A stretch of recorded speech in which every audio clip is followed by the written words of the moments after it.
ప్రార్థన. మహాపరిశుద్ధుడైన తండ్రి,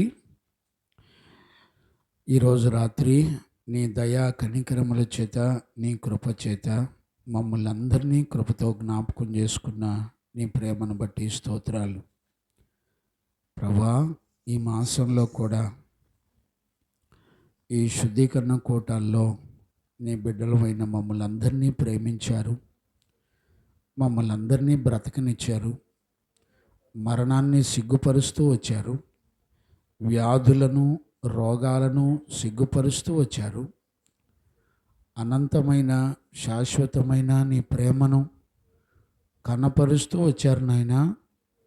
ఈరోజు రాత్రి నీ బిడ్డలతో నాతో తేటగా మీరు మాట్లాడండి.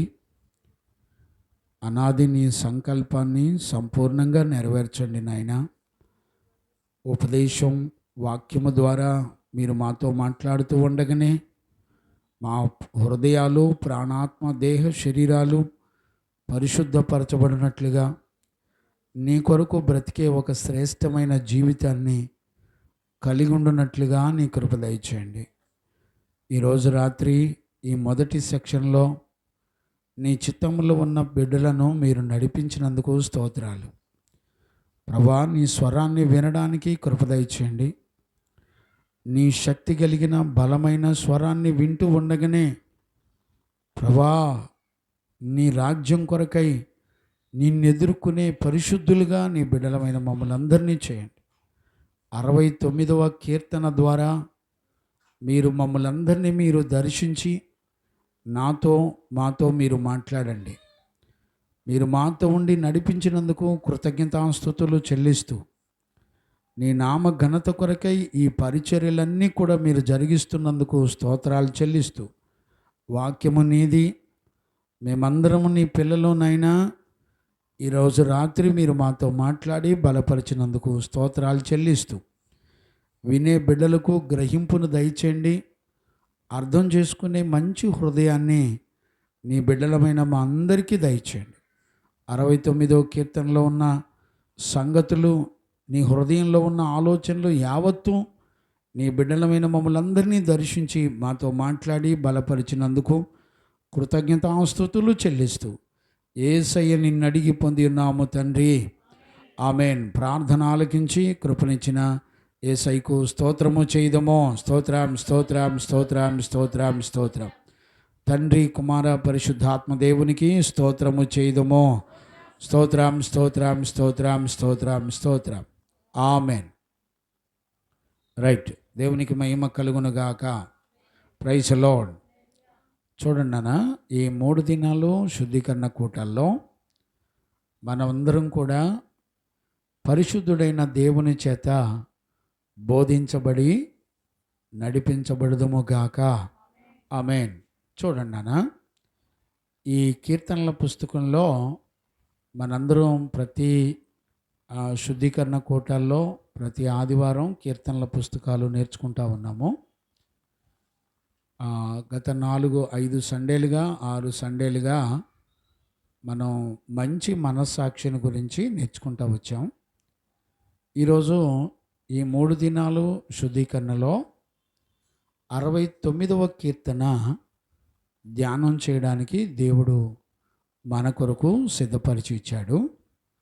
69వ కీర్తనని మనందరం ధ్యానం చేసుకుందాం. మీరు ఈ 3 దినాలు 69వ కీర్తన బాగా చదవండి, మంచిగా ధ్యానం చేసుకోండి.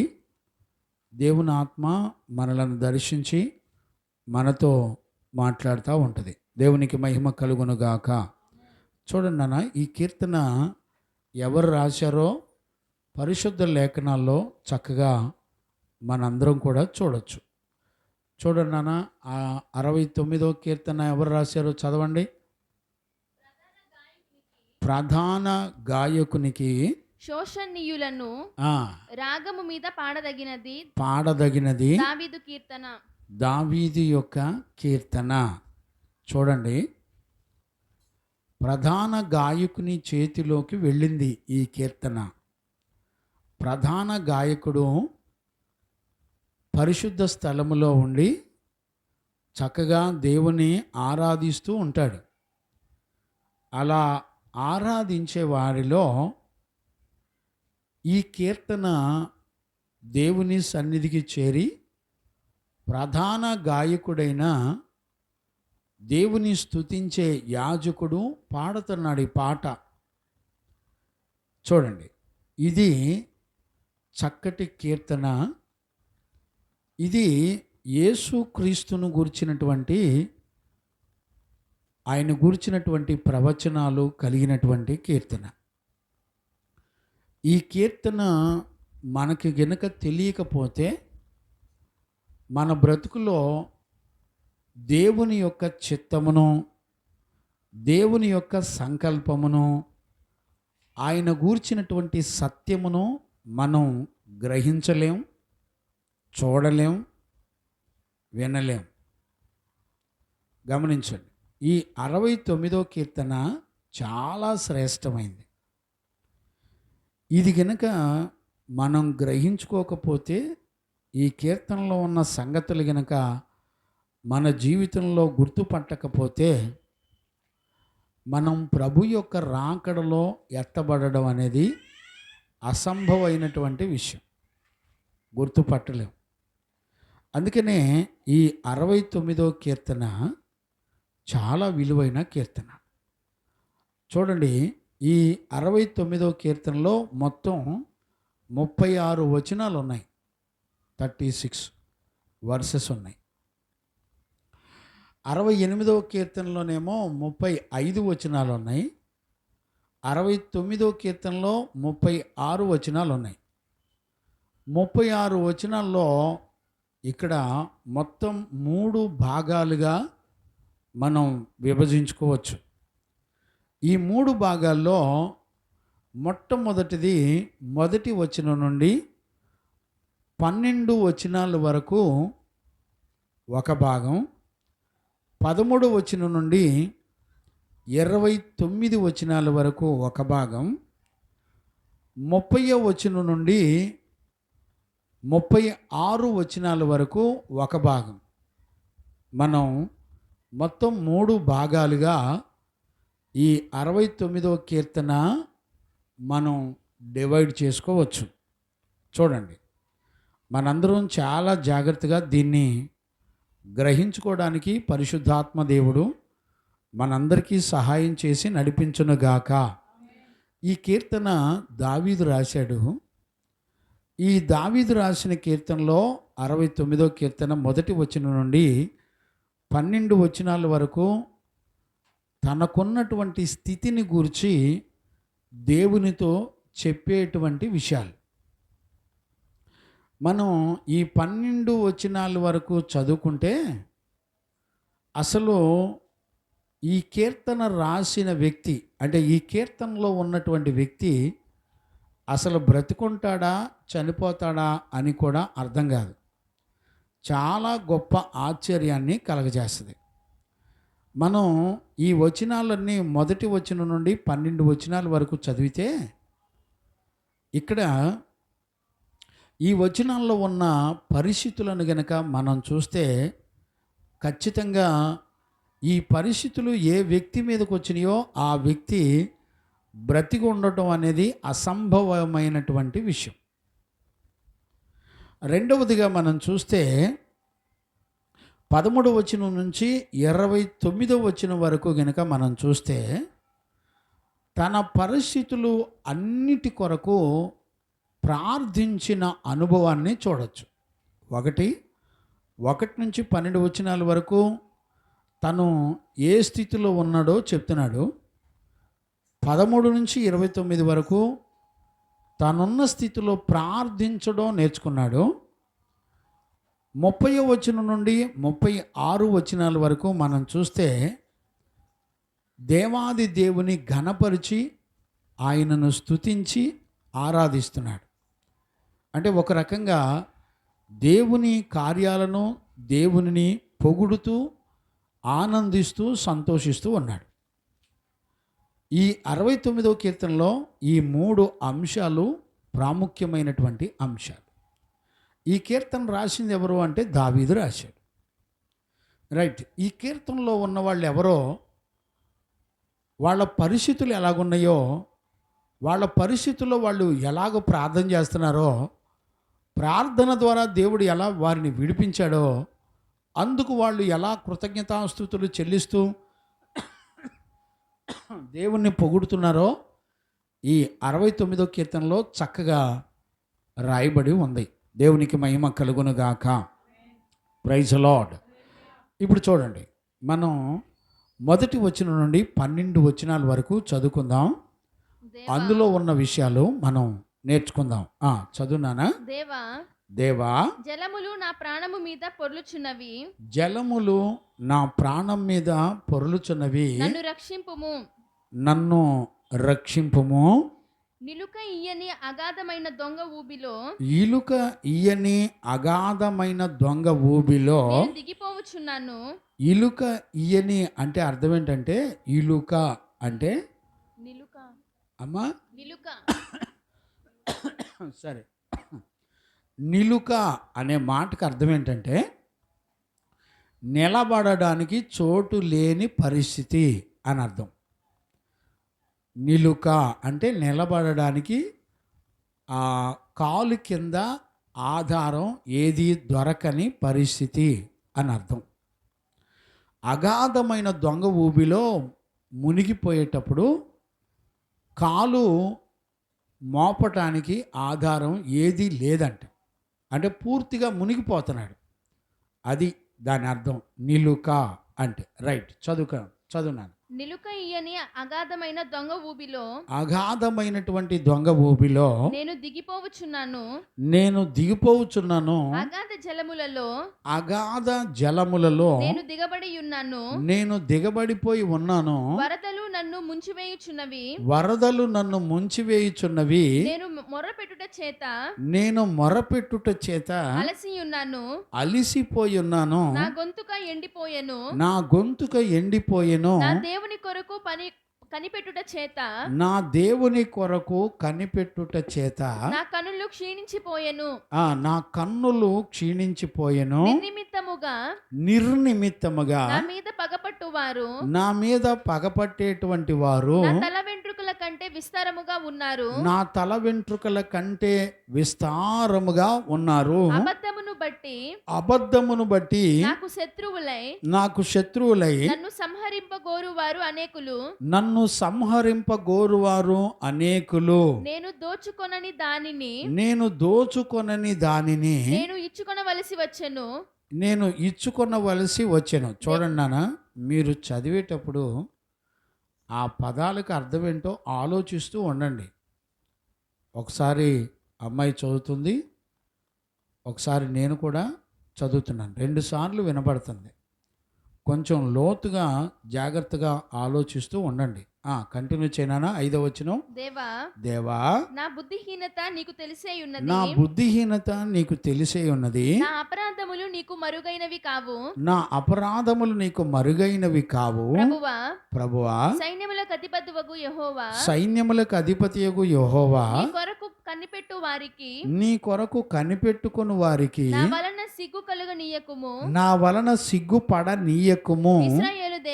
ఇశ్రాయేలు దేవా, నిన్ను వెదకు వారిని నా వలన అవమానము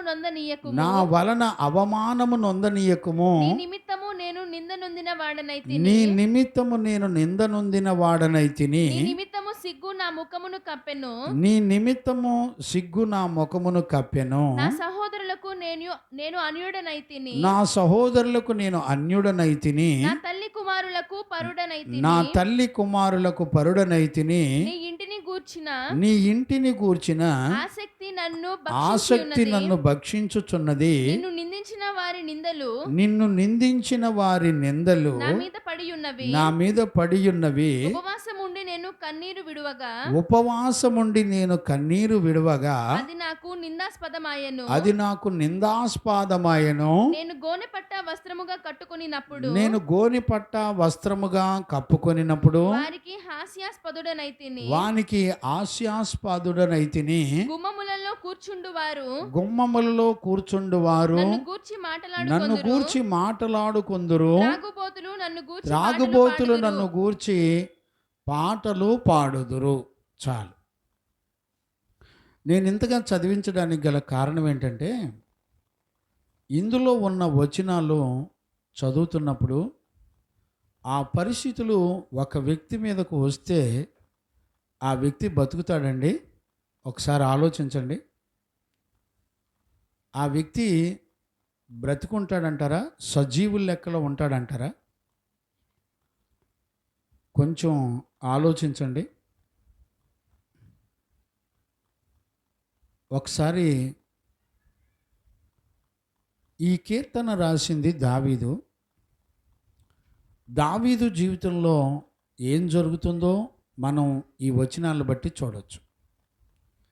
అంతేకాకుండా దావీదు కుమారుడైన యేసుక్రీస్తును కూడా ఈ కీర్తనలో చూడవచ్చు. అంటే ఇద్దరు జీవితాలను చూడవచ్చు. నేను మీకు ముందుగానే చెప్తున్నాను. ఒక పక్క దావీదు జీవితాన్ని చూడవచ్చు, ఒక పక్క యేసుక్రీస్తును కూడా చూడవచ్చు. ఇందులో యేసుక్రీస్తు ఉన్నట్టు మనకు ఎలా తెలుస్తుంది? మనం ఎలా గుర్తుపట్టవచ్చు? యేసుక్రీస్తు ఉన్నట్టు మనకు ఎలా తెలుస్తుంది? చూడండి, 21వ వచనాన్ని మనం చదువుకోవచ్చు. వారు చేదును నాకు ఆహారముగా పెట్టిరి. చేదును నాకు ఆహారముగా పెట్టిరి. నాకు దప్పికైనప్పుడు చెరకను త్రాగనిచ్చిరి. ఈ వచనం ఎవరి గురించి చెప్పండి? అంటే యేసుక్రీస్తు యొక్క జీవితంలో నెరవేర్చబడింది. ఇప్పుడు చూడండి, దావీదు యొక్క జీవితంలో జరుగుతున్న విషయాలు, అలాగే యేసు ప్రభు జీవితంలో కూడా జరుగుతున్నటువంటి విషయాలు, ఇద్దరు జీవితాలే కాకుండా ఇంకా అనేక మంది పరిశుద్ధుల జీవితాలు ఇందులో ఉన్నాయి. చాలామంది జీవితాలు ఉన్నాయండి. అంటే ఈ కీర్తన ముగింపు లోపు మనం అనేకమైన సంగతులు చూడవచ్చు ఇందులో. అసలు మనం ఈ మొదటి వచనం నుండి 12 వచనాల వరకు చూస్తే ఏ వ్యక్తి కూడా ఇక్కడ 12 వచనాల్లో జరుగుతున్న పరిస్థితులు గనక మన మీదకు వస్తే నాకు తెలిసినంత వరకు మనం ఎవరం కూడా బతకం. అలాంటిది ఇక్కడ వీళ్ళ యొక్క జీవితంలో ఎలా జరుగుతుంది అనేది ఆలోచించాలి. ఒకటి, దావీదు గురించి మనం కొంచెం ఆలోచిద్దాం. రెండవది, యేసుక్రీస్తుని గురించి కూడా ఆలోచిద్దాం. వీళ్ళ గురించినటువంటి ప్రకటన ఈ 69వ కీర్తనలో నుంచి మనం చూస్తే మనందరం కూడా ఇందులో కనబడాలి. దేవునికి మహిమ కలుగునుగాక. ఏమంటే ఇందులో కనపడాలి? 69వ కీర్తనలో మనందరం కూడా కనపడాలి. ఈ కీర్తన అయిపోయే లోపల మనందరి జీవితాలు ఇందులో కనబడాలి. దేవునికి మహిమ కలుగునుగాక. Praise the Lord. ఇప్పుడు మీరు చాలా జాగ్రత్తగా దీన్ని అందరం అర్థం చేసుకుందాం. మొట్టమొదటిగా దావీదు గురించి మనం చూద్దాం. ఇప్పుడు చూడండి, దావీదు యొక్క జీవితాన్ని మనం చూస్తే దావీదు బాల్య దినం నుండి తల్లి యొక్క ఉపదేశంలో ఎదిగినట్లుగా మనం చూడొచ్చు. 70వ కీర్తనలోన 71లోనో ఉంటుంది. 16వ వచనమా ఎక్కడ ఉంటుంది చూడండి. దేవా బాల్యము నుండి ఎన్నో వచనం నానా? 71:17. 71:17వ వచనంలో మనం చదవచ్చు. దేవా బాల్యము నుండి నీవు నాకు బోధించుచు వచ్చితివి. చూడండి, దేవుడట బాల్యము నుండి దావీదుకు బోధ చేస్తూ వచ్చాడంట. ఇంతవరకు నీ ఆశ్చర్య కార్యములు నేను తెలుపుచూనే వచ్చి తిని. చూడండి, దేవుని చేత బోధించబడ్డమే కాకుండా ఆశ్చర్యకరమైన దేవుని సంగతులన్నీ కూడా అనేకులకు చెప్పుకుంటూనే వచ్చాడంట. ఇక్కడ చూడండి, అంటే దావీదు ఎలా ఎదిగాడు అనేది మనం చూడొచ్చు.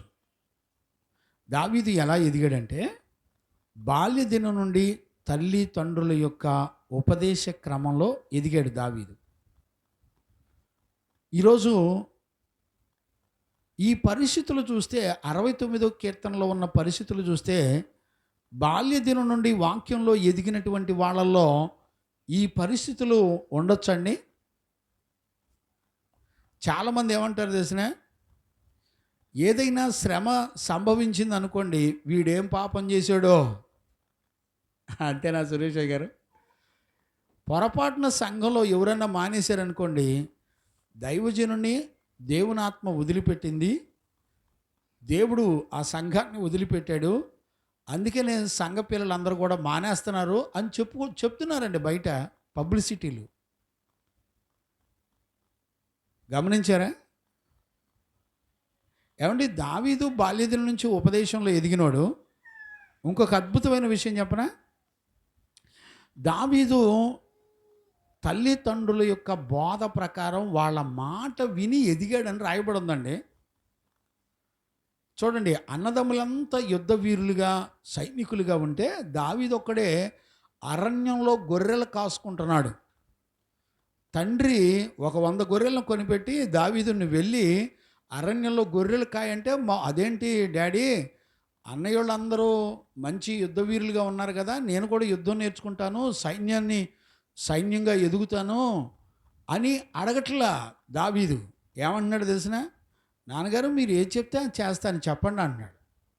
నాన్న, ఈ గొర్రెలు తీసుకొని నువ్వు సిటీలోకి రామాకు, అరణ్యంలోనే ఉండు, అరణ్య ప్రాంతంలోనే ఏదో ఒక ప్రదేశంలో గొర్రెలు కాసుకుంటూ అక్కడ బతుకు, ఏదన్నా అవసరమైతే అప్పుడప్పుడు మేము కబురు చేస్తాం, నువ్వు వద్దుగాని అన్నాడండి. ఎవరైనా అన్నదమ్ములంతా ఒక ఎత్తు అయితే, చిన్నోడిని అందరికంటే కడపటోడిని అరణ్యంలోకి పంపిస్తే ఎవడన్నా ఊరుకుంటాడండి? ఎవడన్నా ఊరుకుంటాడా? ఎదురు తిరగడండి. కానీ దావీదు ఎదురు తిరగలే. చూడండి, అంటే దావీదు గురించి మనం మాట్లాడుకునేటప్పుడు ఎంత చక్కటి అనుభవం చూడండి. ఇప్పుడు చూడండి, దావీదు గొర్రెలు కాసుకుంటున్నాడు కదా, గొర్రెలు కాసుకునే దావీదుని సమూయేలు ప్రవక్త ఎత్తుక్కుంటూ వచ్చి వాళ్ళ ఇంటికి వచ్చి యెషయాతో మాట్లాడుతున్నాడు. గమనించారా? తండ్రితో మాట్లాడుతున్నాడు, దావీదు తండ్రితో. అయ్యా, నీ కుమారులందరూ ఎక్కడున్నారు, ఒక్కొక్కరిని పిలిపించండి, నీ కుమారుల్లో ఒకరిని దేవుడు అభిషేకించుకుంటున్నాడని అంటే వరుసనే ఒక్కొక్కళ్ళు వస్తే దేవుని ఆత్మ ఎక్కడ కూడా అంగీకరించాల. ఇంకెవరు ఉన్నారంటే కడపటి వాడు ఉన్నాడు, వాడు గొర్రెలు కాసుకుంటున్నాడు, అరణ్యంలో ఉన్నాడంటే ఆయన పిలిపించండి అన్నాడు. ఇప్పుడు చూడండి, దేవుని యొక్క సంకల్పంలో దావీదును దేవుడు ముందుగానే సిద్ధపరిచాడు. ఎలాగా? చూడండి, దావీదు అరణ్యంలో గొర్రెలు కాసుకునేటప్పుడు గొర్రెల్ని చీల్చివేయడానికి సింహాలు వచ్చినాయి, ఎలుగుబంట్లు వచ్చినాయి. ఎక్కడైనా సింహం మనుషుల్ని వెంటబడింది, కానీ దావీదు అలా కాదండి. సింహాల వెంటబడి సింహాల నోటి నుండి గొర్రె పిల్లను విడిపించి సింహాలను చీల్చివేశాడు దావీదు. చూసారా? ఎక్కడైనా అడవిలో సింహం మనుషుల్ని వెంటబడిద్ది, కానీ దావీదు అలా ఎదగల. శత్రువు ఎంత బలవంతుడైనా వాణ్ణి చీల్చివేసేటువంటి ఒక సామర్థ్యం కలిగిన బలము చేత దావీదును దేవుడు పెంచాడు. దావీదు ఏమంటాడు తెలిసిన, దేవుడు నా వేళ్లకు యుద్ధ విద్యలను నేర్పాడంటాడు, యుద్ధ నైపుణ్యాన్ని నేర్పాడంట చేతి వేళ్ళకి. ఏమండి, దేవుడు ఇప్పుడు ఈ రోజుల్లో చాలామంది ఏమంటారు, చదువుకోకుండా మానేసి దేవుడు అని తిరిగితే బాగుపడతారా, ఈ రోజుల్లో ఇక్కడ ఎక్కడన్నా బతుకుతారా అన్నారు. దావీదు అరణ్యంలో బతికేవాడి గురించి దేవుడు ఆలోచిస్తూ ఇశ్రాయేలు ప్రజలకు రాజుగా చేశాడండి. రాజు అంటే అర్థం ఏంటి చెప్పండి? ఏమండి, రాజు అంటే అర్థం ఏంటి? శత్రు సైన్యాలు ఎంతమంది వచ్చినా యుద్ధం చేసి జయించగలిగిన వాడు రాజు అంటారు. అవునా కదా? గొర్రెలు కాసుకునేవాడిని ఇశ్రాయేలీలు ప్రజలకు దేవుడు రాజుగా చెయ్యాలని అనుకున్నాడంట. ఏమండి, రాజు అయ్యే ముందల దావీదుకి ఏ విద్యలు నేర్పాడు? సింహాలను కూడా చీల్చివేసేటువంటి విద్యలు నేర్పాడు. ఏమండి, మీరు చూసారు ఎప్పుడన్నా? ఇప్పుడు మనందరం ఏమనుకుంటాం? బాగా చదువుకుంటేనే ఉద్యోగం, లేకపోతే కడుపుకి అన్నం పెట్టలేము, అన్నం తినలేమని అనుకుంటున్నారు. చాలామంది పాస్టర్లు ఏమంటున్నారు తెలిసిన? మా ఇస్సాకయ్యను చూసి ఏమంటున్నారంటే, అదేంటి పిల్లోడిని 8th క్లాస్లోనే చదివి ఆపేశారా? అదేంటి ఎట్ట బతుకుతాడు? కనీసం బీటెక్ ఎంటెక్ అన్న చేసిన తర్వాత కదా సేవకు వచ్చేది. ఈ లోపల గాలోడు అవుతాడు, బైరాగోడు అవుతాడు, సరిపోద్ది. చూసారా? దావీదుకి ఏమైనా తెలుసా? రాయప్ప గారు, దావీదుకి ఏమైనా తెలుసా? అరణ్యంలో యుద్ధ నైపుణ్యాన్ని దేవుడు దావీదుకి నేర్పేశాడు. సమూయేలు ప్రవక్తను పిలిపించి, అబ్బాయి నా హృదయానుసారుడు, నా మనసే దావీదు మనసు, దావీదుని అభిషేకించు అని చెప్తున్నాడు. నేను ఇదంతా ఎందుకు చెప్తున్నాను తెలిసిన? వాస్తవానికి ఇశ్రాయేలీలకి రాజు అయ్యే సంగతి దావీదుకు తెలియదు. ఇప్పుడు చూడండి, దావీదు యొక్క జీవితంలో దేవుని యొక్క సంకల్పం నెరవేర్చబడుతుంది. దేవునికి మహిమ కలుగునుగాక. ఇప్పుడు చూడండి, దావీదు ఎలాంటి వాడంటే, దావీదు తన జీవితంలో దేవుణ్ణి స్తుతించి ఆరాధించడం తప్ప అతనికి ఏం తెలియదండి. ఏమీ తెలియని దేవుని స్తుతించి ఆరాధించేటువంటి బిడ్డనే దావీదును దేవుడు అంటాడు, ఇశ్రాయేలీలకు దావీదు దీపము వంటి వాడు. దేవునికి మహిమ కలుగునుగాక. Praise the lord. గుర్తుపట్టారా నాన్న? దావీదు ఎవరో తెలిసిన? ఇశ్రాయేలు ప్రజలందరికీ కూడా దీపం లాంటోడంట. మీరు గుర్తుపట్టండి, గొర్రెల కాయమంటే కాసేవాడు, తల్లిదండ్రుల మాట వినేవాడు, దేవుని స్తుతించేవాడు, అరణ్యంలో గొర్రెల మీదకి ఎవరైనా వస్తే శత్రువుని చీల్చి చెండాడేటువంటి వాడు. చూడండి, అలాంటి వ్యక్తి గురించి దేవుని సంకల్పం ఒక గడి వచ్చినప్పుడు నెరవేర్చబడింది. ఇప్పుడు ఏం నెరవేర్చబడింది? సమూయేలు వచ్చాడు. సమూయేలు ప్రవక్త వచ్చి దావీదును పిలిచి, దావీదును ఇశ్రాయేలు ప్రజలకు రాజుగా చేశాడండి, అభిషేకించాడు. ఆ రోజు నుంచి దేవుని ఆత్మ బలముగా దిగొచ్చి దావీదును నడిపిస్తూ ఉంది. దేవునికి మహిమ కలుగునుగాక. Praise the Lord. ఇప్పుడు మనందరం ఆలోచించాల్సింది ఏంటంటే, ఇప్పుడు దేవుని యొక్క సంకల్పం లేకపోతే దేవుని యొక్క చిత్తం దావీదు జీవితంలోకి వచ్చింది. ఇప్పుడు దావీదు రాజు అవుతున్నాడు అని సౌలుకు తెలిసింది. నా తర్వాత దావీదు రాజు అవుతాడా? నేను బతికుండగా దావీదును రాజుగా చేస్తారా? ఊరుకుంటాడండి సౌలు రాజు ఊరుకుంటాడా? ఇప్పుడు చూడండి, దావీదు చక్కగా అరణ్యంలో దేవాది దేవుని స్తుతించుకుంటా, ఆరాధించుకుంటా, దేవుణ్ణి గణపరుచుకుంటా, గొర్రెలు కాసుకుంటూ బతికేవాడు దావీదు. ఎంతో సంతోషంగా చక్కటి పాటలు పాడుతూ దేవాది దేవుని గణపరుచుకుంటూ వచ్చేవాడు దావీదు. విశేషం ఏంటో తెలిసిన? నువ్వు రాజు అవుతావని సమూయేలు ప్రవక్త వచ్చి ఎప్పుడైతే అభిషేకం చేశాడో అప్పటి నుంచి స్టార్ట్ అయిందండి దావీదుకి శ్రమలో. అప్పటి నుంచి సౌలు కూడా శత్రువు అయిపోయాడు. సౌలు ఇప్పుడు చూడండి, ఎక్కడ దొరికితే అక్కడ దావీదు మీదకి కత్తి విసిరి ఈట విసిరి చంపేద్దామని ఎదురు చూస్తున్నాడు. పగబట్టాడంట. ఒక రాజు దావీదు మీద పగబట్టాడంటండి.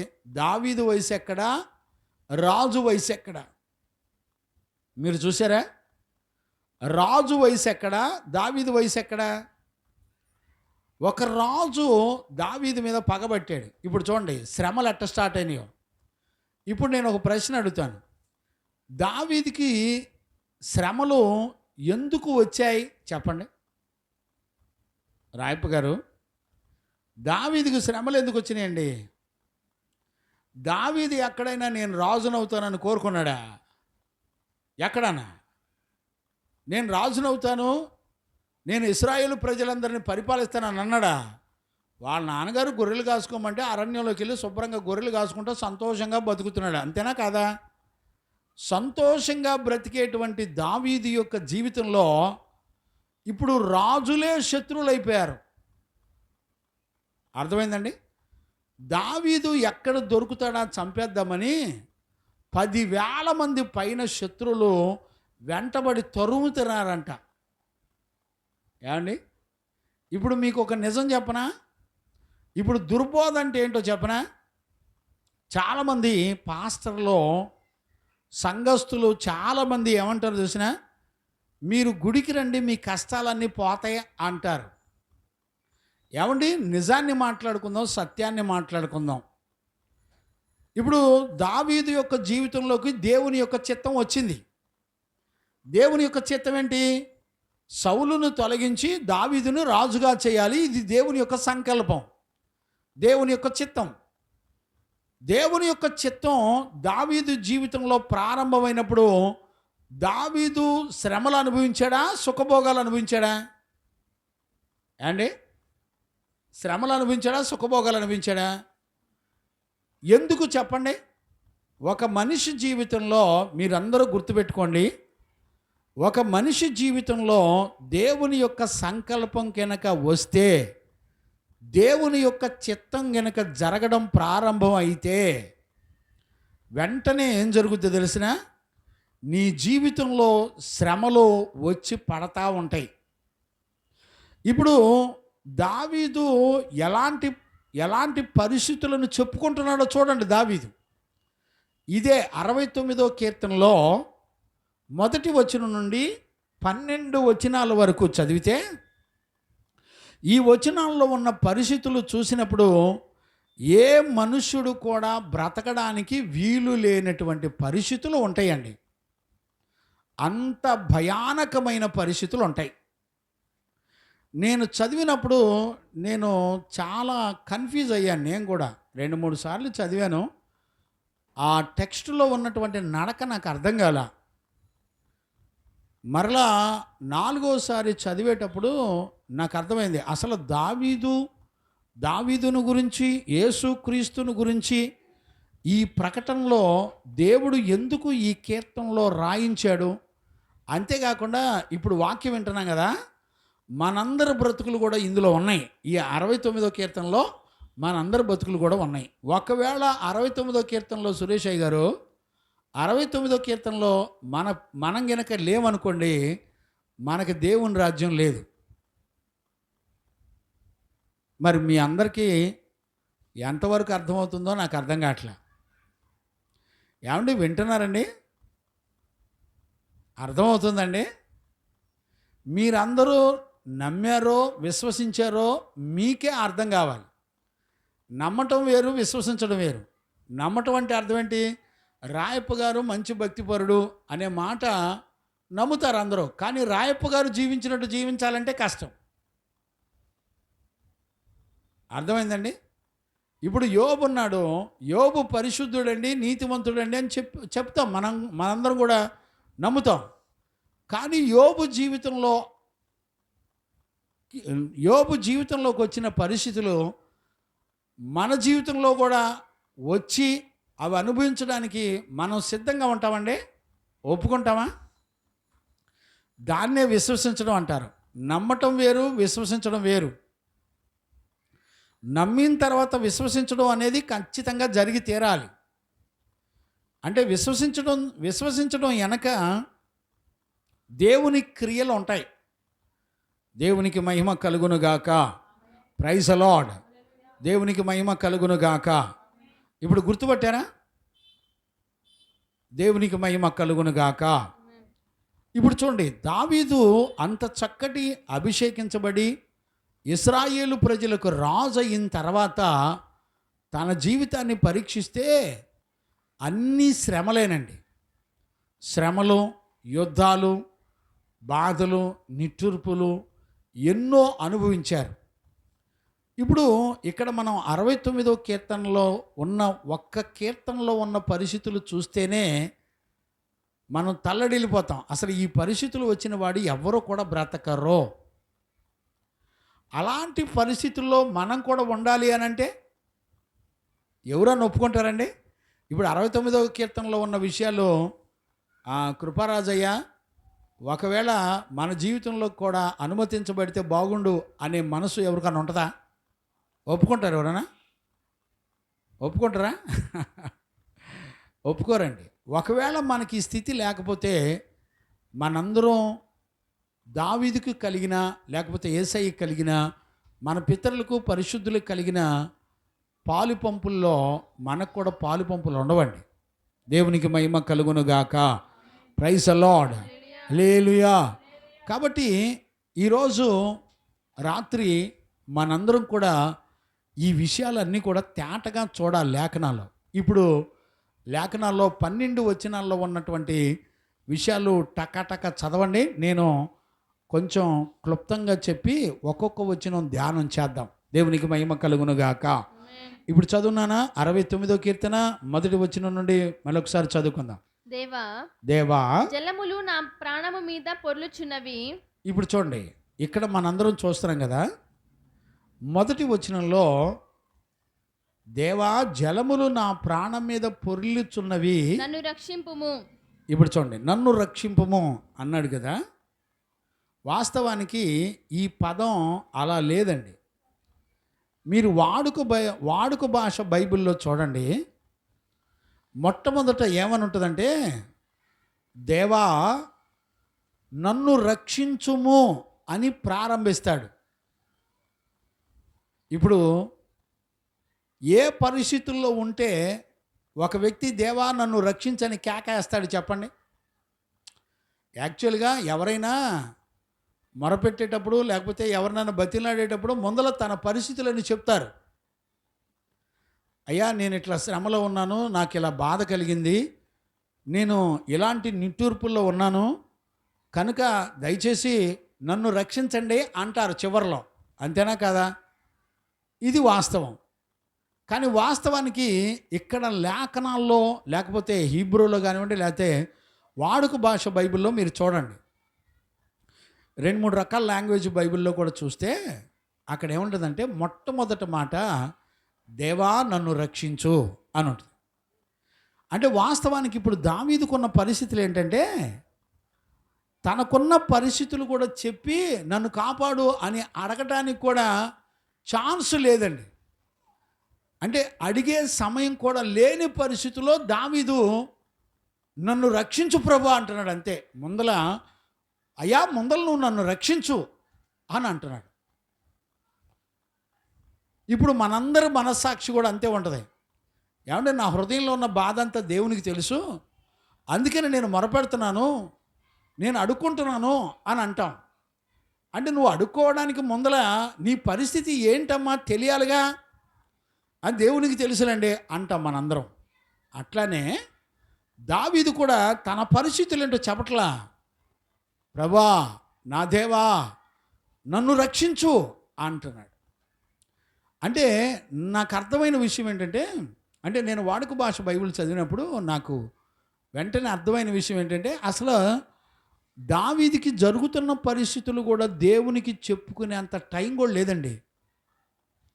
అంటే ఎంత డేంజరస్ పొజిషన్లో ఉన్నాడో గుర్తుపట్టండి, ఎంత అపాయకరమైన పరిస్థితుల్లో ఉన్నాడో ఈరోజు రాత్రి మనందరం కూడా గుర్తుపట్టాలి. దేవునికి మహిమ కలుగునుగాక. Praise the Lord. ఇప్పుడు చూడండి నాన్న, మళ్ళీ చదువు నాన్న. దేవా జలములు నా ప్రాణము మీద పొర్లుచున్నవి.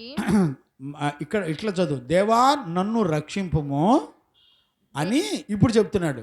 ఏమని చెప్తున్నాడు? జలములు నా ప్రాణము మీద పొర్లుచున్నవి, నా ప్రాణం మీద పొర్లుచున్నవి, నిలుక ఇయ్యని ఇలుక ఇయ్యని అగాధమైన దొంగ ఊబిలో అగాధమైన దొంగ ఊబిలో నేను దిగిపోవచ్చున్నాను. నేను దిగిపోవచ్చున్నాను. అగాధ జలములలో నేను దిగబడి ఉన్నాను. అగాధ జలములలో నేను దిగబడి ఉన్నాను. వరదలు నన్ను ముంచివేయుచున్నవి, వరదలు నన్ను ముంచివేయుచున్నవి. నేను మొర్రపెట్టుట చేత అలసి ఉన్నాను. ఇప్పుడు చూడండి, మనం 2వ వచనంలో కంప్లీట్గా మనం చదువుతున్నప్పుడు ఆ పదాలను మీరు ఒకసారి గ్రహించండి. ఏమంటున్నాడు? నిలుక నీయక అగాధమైన దొంగ ఊబిలో నేను దిగిపోచును. అగాధమైన దొంగ ఊబి అంటే ఎక్కడో విన్నట్టుగా లేదా? ఈ మాట ఎక్కడైనా మనం 40వ కీర్తనలోనో 41లోనో ఉంటుంది నాకు తెలిసి, 40 అనుకుంటా. 40వ కీర్తనలో ఒకసారి ఆ మాట చదువునానా? నాశనకరమైన గుంటలో నుండి. ఇప్పుడు చూడండి ఏమంటున్నాడు అక్కడ. 40వ కీర్తనలో నాశనకరమైన గుంటలో నుండి, జిగటగల దొంగ ఊబిలో నుండి, జిగటగల దొంగ ఊబిలో నుండి ఆయన నన్ను పైకెత్తెను. ఆయన నన్ను పైకెత్తెను. దేవునికి మహిమ కలుగును గాక. ఆమేన్. Praise the lord. హల్లెలూయా. ఇప్పుడు గుర్తుపట్టారా? ఇప్పుడు చూడండి, దావీదుకి ఎలాంటి పరిస్థితులు వచ్చినాయి అంటే, ఇలుక నీయక అంటే నిలబడ్డానికి, అంటే చూడండి అంచు దొరకట్లా, అడుగు దొరకట్లా, ఎల్లో కొందుకు వెళ్ళిపోతున్నాడు. అంటే అర్థం ఏంటి? అంచు దొరకట్లేదంటే అర్థం ఏంటి అమ్మా కృపారాజయ్య? అంచు దొరకట్లేదంటే అర్థం ఏంటి? పూర్తిగా మునిగిపోయాడు అని అర్థం. అగాధం అంటే ఏంటి? అడుగు అని అర్థం. అడుగున పూర్తిగా అడుగులోకి మునిగిపోయాడంట. ఏమండి, అగాధ జలములలోకి పూర్తిగా మునిగిపోతే మనిషి బతుకుతాడా చస్తాడా? అండ్ రాయప్ గారా, 75 ఏళ్ళ మీ ఎక్స్పీరియన్స్లో చెప్పండి, చచ్చిపోతాడా బతుకుతాడా? కన్ఫామ్. మరి నేను అడుగుతున్నాను, ఇతను ఎలా బతుకున్నాడు అంటే ఇప్పుడు దాని అర్థం ఏంటంటే, దావీదు నిజంగానే అగాధంలో మునిగిపోయి ఆ ఊపిరాడక చచ్చిపోయాడు అనుకోమాకండి. ఇది ఒక రకంగా ఉపమాన భావరీతిగా చెప్తున్నాడు. ఈ నెల్లి సముద్రంలో ఎవరో తోసేస్తే మునిగిపోయి అగాధంలోకి వెళ్ళాడు అని కాదు దాని అర్థం. దాని అర్థం ఏంటంటే, శత్రువులు, మనుషుల మధ్యలో శత్రువులు దావీదు జీవితంలో దేవుని యొక్క చిత్తం జరుగుతుంటే, ఆయన సంకల్పం జరుగుతుంటే, దేవుని ఆలోచన జరుగుతుంటే, మనుషులు చుట్టూ ఉన్నటువంటి పరిస్థితులు దావీదుని ఎలా ముంచేస్తున్నాయంటే, ఊపిరి ఆడకుండా పీక పట్టుకొని పిసికేస్తారు చూసారా, అలా పిసికి చంపేస్తున్నారంట. అర్థమైందండి? ఈ పరిస్థితులు ఎప్పుడు వచ్చినాయి దావీదు యొక్క జీవితంలో అనంటే, ఈ పరిస్థితులు అన్నీ కూడా దేవుని చిత్తం దావీదు జీవితంలో జరుగుతూ ప్రారంభించినప్పుడు. అర్థమైందండి? అంటే శ్రమలు ఒక వ్యక్తికి ఎప్పుడు ప్రారంభించబడతాయి? దేవుని ఆలోచన, నువ్వు రక్షించబడడం, నువ్వు లోకం నుండి పాపం నుండి వేరై పరిశుద్ధ జీవితం చేయడం అనే సంకల్పం నీ జీవితంలో ఎప్పుడైతే నెరవేరాలని కోరుకుంటావో, నిజంగా దేవుని యొక్క చిత్తం నీ జీవితంలో జరగడం ప్రారంభమయ్యిందంటే చాలు. ఇప్పుడు చూడండి, నీ ఇంట్లో వాళ్ళే నీకు శత్రువులు అవుతారు. నీ కుటుంబంలోనే నీ భార్య నీకు శత్రువు అవుతుంది, నీ భర్త నీకు శత్రువు అవుతాడు, నీ తల్లిదండ్రులు నీకు శత్రువు అవుతారు, నీ బంధువులు చుట్టాలు నీకు శత్రువులు అవుతారు. వాళ్ళు ఎలాగుంటారు తెలిసిన? అగాధం అంటే అగాధం ఎంత లోతులో ఉంటుందో తెలీదు, అందులో మునిగిపోతే ఒక మనిషి ఊపిరానిక విలవిలలాడి చచ్చిపోతాడు చూసారా, అలా బతికుండగానే నిన్ను చంపేస్తారు అనే పరిస్థితులు దావీదు అనుభవిస్తున్నాడండి. అర్థమైందో లేదో నాకు తెలియదు. దేవునికి మహిమ కలుగును గాక. ఇప్పుడు చూడండి, చాలామంది విశ్వాసులు ఏమంటారంటే, ఏంటండి ప్రభుని నమ్మిన దగ్గర నుంచి ఈ కర్మ ఏంటండి, ఈ బాధలు ఏంటండి, ఈ చిత్రహింసలు ఏంటండి, తగ్గించుకునే దగ్గర కనీసం అసలు మమ్మల్ని లెక్క కూడా చేయట్లేదండి అని బాధపడేవాళ్ళు చాలామంది ఉన్నారు. ఇప్పుడు ఈ రోజున దుర్బోధ అంటే ఏంటో తెలిసినా? చూడండి, ఈ రోజున చాలామంది సంఘాల్లో దైవజనులు ఏం చెప్తున్నారో తెలిసినా? ఎవరు చెప్పారు నీకు అదేంటిది శ్రమలు పోవని, ఎవరు చెప్పారు నీకు పెళ్ళి కాదని, ఎవరు చెప్పారు నీకు ఉద్యోగం రాదని. చూసారా? మీరు రండి, దేవుని యొద్దకు రండి, దేవుడు మీకు అన్ని పరిస్థితులు మార్చేసి మీకు కావలసిన ఉద్యోగాలు అవసరాలు అన్నీ తీరుస్తాడు. మీకు గొప్ప ధనము సంపద ఐశ్వర్యం అన్నీ కలుగుతాయి. మీ కోర్టుల్లో జయమవుతుంది, మీ ఆస్తులు డబల్ అవుతాయి, మీరు రండి అని పిలిచేవాళ్ళు చాలామంది ఉన్నారు. అలాంటి సంఘాల్లో కొప్పలు వెళ్ళిపోయి పెరిగేవాళ్ళు కూడా చాలామంది ఉన్నారు. నేను ఒక సత్యం చెప్పనా? యేసు ప్రభు యొక్క ఆలోచన, నీ దేవుని యొక్క ఆలోచన చిత్తం ఒక మనిషి జీవితంలో నెరవేర్చడం ప్రారంభం అయ్యిందంటే చాలు, ఊపిరాడని శ్రమలు వస్తాయి. ఈరోజున ఒక విచిత్రమైన వింత వాదన నేను విన్నానండి. ఒంగోలు పట్టణంలో నా గురించి పబ్లిసిటీ ఏం చేస్తున్నారో తెలిసిన? ఈయన ఒక పాస్టర్ వచ్చాడు, ఆయన కొత్త బైబిల్ చెప్తున్నాడు, మన పాత బైబిల్ కాదు కొత్త బైబిల్ చెప్తున్నాడు. ఆయన మోసగాడు, ఎవరు పడితే వాళ్ళ దగ్గర వేల రూపాయలు లక్షల రూపాయలు దోచుకుంటున్నాడు. ఒక దొంగోడు బయలుదేరి వచ్చి ఇంటింటికి తిరుగుతున్నాడు. మన బైబిల్ చెప్పట్లేదు, మనకులాగా అందరూ ఫంక్షన్లు చేయనీయట్లేదు, పెళ్లి రోజులు పుట్టినరోజులు చేయనీయట్లేదు, క్రిస్మస్లు గుడ్ ఫ్రైడేలు చేయకూడదంట, పెళ్లి రోజులు చేయకూడదంట అని నా గురించి భయానకరంగా పబ్లిసిటీలు చేస్తున్నారు. చూసారండి? నిజంగా నాకే వాక్యం గుర్తొచ్చిందో తెలిసిన? మత్తయి సువార్త 5వ అధ్యాయం 11, 12 వచనాలు చదవండి. మత్తయి సువార్త 5వ అధ్యాయము 11, 12 వచనాలు చదవండి. నా నిమిత్తము జనులు మిమ్ములను నిందించి హింసించి మీ మీద అబద్ధముగా చెడ్డ మాటలు ఎలా పలుకుతారంట? మీ మీద అబద్ధముగా చెడ్డ మాటలెల్లా పలుకున్నప్పుడు మీరు ధన్యులు, సంతోషించి ఆనందించుడి. ఇప్పుడు చూడండి, సంతోషించి ఆనందించండి.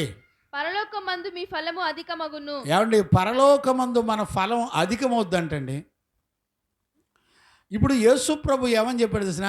నేను భూమండలం మీద అగ్ని వేయ వచ్చి తిని సమాధానం ఇచ్చుటకు నేను రాలేదు, కానీ నేను భూమండలం మీద ప్రతి ఇంటిలో అగ్ని వేయ వచ్చి తిని అని చెప్పాడు. అంటే అగ్ని వేయ వచ్చి తిని అంటే అర్థం ఏంటి? ఒక్కింటిలోనే ఒకళ్ళు సత్యవాక్యాన్ని నమ్ముతారు, మరికొందరు నమ్మరు. గమనించారా? ఒకింటిలోనే 2 నమ్ముతారు, 3 నమ్మరు.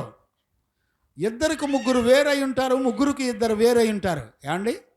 నువ్వు నమ్మితే నీ ఇంట్లో నిప్పులు చెరుగుతాయి. ఇప్పుడు దావీదు రాజు అయిన తర్వాత వచ్చింది తెప్పలం. దావీదుకు రాజు కాకముందు అసలు శత్రువులు అడవిలో ఉండేవి. ఏదో జంతువులను చంపడానికి చక్కటి విద్యను యేసయ్య నేర్పించాడు. సింహాలను కూడా చీల్చేసి తన గొర్రెల్ని కాపాడుకొని చాలా సంతోషంగా బ్రతుకుతున్నాడు దావీదు. విశేషం ఏంటి చెప్పనా? ఎప్పుడైతే రాజు అయ్యాడో ఇక చూడండి ఎంతమంది శత్రువులు ఉన్నారో తెలుసా దావీదుకి? చూడండి,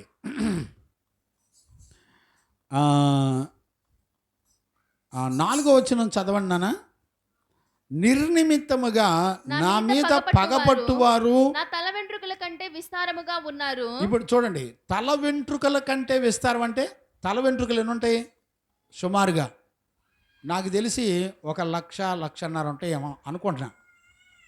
ఏమో అంతకంటే ఎక్కువ ఉండొచ్చేమో తక్కువ ఉండొచ్చేమో నాకు తెలియదు. ఇప్పుడు దావీదుకి ఎంతమంది శత్రువులు ఉన్నారట చెప్పండి? ఓ విశ్వాసి, దేవుని వాక్యాన్ని విని యేసయ్యని నమ్మేనని చెప్పుకుంటున్న దేవుని పిల్లలారా, మీ జీవితంలో దేవుని చిత్తం జరగడం ప్రారంభమైతే ఇక మీకు స్టార్ట్ అవుతాయి. దేవుని సంకల్పం మీ జీవితంలో, దేవుడు ఇచ్చిన రక్షణ, దేవుడిచ్చిన మారు మనసు, దేవుడిచ్చిన పాపక్షమాపణ, పరిశుద్ధ జీవితం నీ జీవితంలో ప్రారంభమైందంటే చాలు. ఇక నీ జీవితంలో ఊపిరాడని శత్రువులు పెరిగిపోతారు. గమనించారా? అప్పుడు దాకా మీ తల్లిదండ్రులు, బంధుమిత్రులు, చుట్టాలు, భక్తిపరులు అన్నవాళ్ళు 30 ఏళ్ళు 40 ఏళ్ళ నుంచి మేము భక్తి చేస్తున్నాం, మేము పెద్ద రింగ్ లీడర్లం అని చెప్పుకున్న వాళ్ళందరూ కూడా దేవుని చిత్తం నీ జీవితంలో జరిగితే శత్రువులు అయిపోతారు అంతే. గుర్తుపట్టారా? ఎంతమంది ఉన్నారంట నా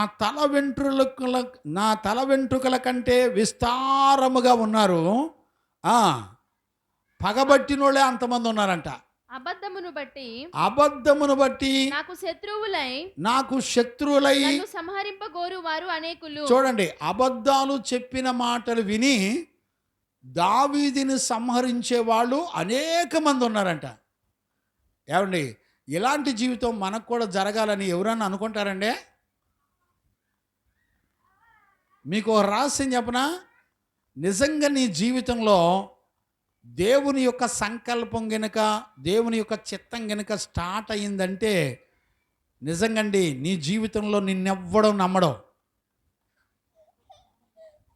నీ భార్యనే నిన్ను నమ్మదు, నీ భర్తే నిన్ను నమ్మడం, నీ తల్లిదండ్రులే నిన్ను నమ్మరు, నీ పిల్లలే నిన్ను నమ్మరు. ఇప్పుడు సత్యవాక్యాన్ని పట్టుకొని నీ ఇంట్లోకి వెళ్ళు. నీ భార్య ప్రార్థనకి వెళ్తుంది, నీ భర్త ప్రార్థనకి వెళ్తాడు, అందరూ ప్రార్థనకి వెళ్ళేవాళ్ళే ఇంటి నిండా. కానీ దేవుని యొక్క సంకల్పం కనుక నువ్వు మాట్లాడు, దేవుని యొక్క సత్యవాక్యంలో ఇలా ఉంది, మనందరం ఇలా బతకమని దేవుడు చెప్పాడని మీరు చెప్పండి, మాట్లాడండి. ప్రతివాడు తన కొరకు కాకుండా తన కొరకు మరణించి తిరిగి లేచిన యేసయ్య కొరకు బతకండి అని చెప్పాడు. ఏమండి, ఈరోజు నేను నమ్మాను అన్న వాళ్ళందరికీ చెప్తున్నాను, గుర్తుపెట్టుకోండి. నేను నమ్మాను యేసయ్యని, నేను విశ్వసించాను అన్న వాళ్ళందరికీ దైవజనుడిగా నేను చెప్పేదండి, తెలిసిన మీ కొరకు మీరు బతకూడదు. మీరు ఎవరి కొరకు బతకాలి? యేసయ్య కొరకు బతకాలి. ఎక్కడుంది ఈ మాట? చదవండి. 2 కొరింథీ పుస్తకం 5వ అధ్యాయం 14వ వచనం చదవండి నాన్న. 2 కొరింథీ పుస్తకం. క్రీస్తు ప్రేమ మమ్మును బలవంతము చేయుచున్నది, మమ్మల్ని అందరినీ కూడా బలవంతం చేస్తుంది. ఎలాగనగా అందరి కొరకు ఒకడు మృతి పొందెను గనుక, అందరూ మృతి పొందిరనియు, అందరూ కూడా మృతి పొందిరనియు జీవించు వారికి మీదట. ఇప్పుడు చూడండి, జీవించేవాడు ఇక మీదట కొరకు కాక, ఎవరి కొరకు కాక అండి? ఇప్పుడు చూడండి, కుటుంబంలో నువ్వు ఎవరి కొరకు బ్రతుకుతున్నావా అంటే భర్తలు అంటారు, నా భార్య కొరకు బతుకుతున్నానండి, నా పిల్లల కోసం బతుకుతున్నానండి. మరి నువ్వు నమ్మినోడివా, విశ్వసించినోడివా? యేసు ప్రభువుని నమ్మేవు కానీ విశ్వసించలా. విశ్వసించిన ప్రతి ఒక్కడు దేని కొరకు బ్రతకాలి సురేష్ గారు? ఒక్క రెఫరెన్స్లో చూస్తేనే మన కళ్ళకు కనపడుతుంది. మరి మిగతా బైబిల్ చరిత్ర మొత్తం చూస్తే, జీవగ్రంథం మొత్తం పరీక్షిస్తే, ఇశ్రాయేలు ప్రజలు రక్షించబడి ఐగుప్తులో నుంచి బయటకు వచ్చిన తర్వాత ఇశ్రాయేలు ప్రజలతో జీవము గల దేవుడు ఏమన్నాడు తెలిసిన? బాయ్, మీ పిల్లలని ఒక్కళ్ళని ఇద్దరిని నాకు నాజీరుగా చేసుకున్నాను, నేను నా కొరకు ప్రతిష్ఠించుకున్నాను. మీకు పిల్లలు కాదు, మీ గర్భఫలంలో మొదటి సంతానాన్ని నాకు ఇచ్చేయండి, దేవునికి మహిమ కలుగునుగాక. ఏమన్నా అన్నాడా లేదా? ఏమండి రాయప్ప గారు, నీ మొదటి సంతానాన్ని యేసయ్యకి ఇచ్చావా? నువ్వు ఇచ్చావా? యేసు రక్తమేం చేయం. ఆయన ఇవ్వకపోయినా దేవుడే తీసుకున్నాడు. దేవునికి మహిమ కలుగునుగాక. Praise the Lord. ఈరోజు రాత్రి దేవుని స్వరాన్ని వింటున్న దేవుని పిల్లరా, మీరు గుర్తుపట్టారా? ఇప్పుడు తమ కొరకు కాక, ఆ వాక్యాన్ని మళ్ళీ ఒకసారి చదువునానా? జీవించువారు ఇక మీదట తమ కొరకు కాక, జీవించేవారు ఇక మీదట తమ కొరకు కాక, తమ నిమిత్తము మృతి పొంది. ఎవరి నిమిత్తం? ఇప్పుడు చూడండి, నీ పిల్లలతో నువ్వేం చెప్తావు? అయ్యా నీ కొరకు యేసయ్య తిరిగి మరణించాడురా, మరణించి తిరిగి లేచాడని చెప్తున్నావుగా. నీ పిల్లలకు చెప్తున్నావు, నీ భర్తకు చెప్తున్నావు, నీ భార్యకు చెప్తున్నావు, నీ కుటుంబంలో అందరికీ చెప్తున్నావు కదా. మరి ఈ మాట బాగానే చెప్తున్నావు. జీవించే వాళ్ళు ఇక మీదట తమ కొరకు కాక, తమ కొరకు మరణించి తిరిగి లేచిన, చదువున్నానా ఆ మాట కంటిన్యూ చెయ్యి. తమ నిమిత్తము మృతి పొంది తిరిగి లేచిన వాని కొరకే, తమ నిమిత్తము మృతి పొంది తిరిగి లేచిన వారి కొరకే జీవించుటకు ఆయన అందరి కొరకు మృతి పొందెననియు. ఇప్పుడు యేసు ప్రభు ఎందుకు మరణించాడు? మనందరం ఆయన కొరకు బతకడానికి మరణించాడు. ఏమండి, మన పాపాలు తీసేయడానికంటే నమ్మావు, నీ పిల్లల్ని కాపాడాడంటే నమ్మావు, నీకు ఉద్యోగం ఇప్పించాడంటే నమ్మావు, నీకు క్షేమాన్ని ఇచ్చాడు, నీ రోగాల్లో కాపాడాడంటే నమ్మావు. మరి ఆయన ఎందుకు మరణించాడంటే తన కొరకు, నువ్వు నీ పిల్లలు బతకడం కొరకు ఆయన మరణించాడంటే ఈ వాక్యాన్ని నువ్వు ఎందుకు నమ్మవు? ఎందుకు నమ్మవు అండి? పింకి తల్లి, నువ్వు నమ్ముతావా? నీ బిడ్డను యేసయ్య కొరకు పెంచుతావా? చూద్దాం, బతుకుంటానుగా.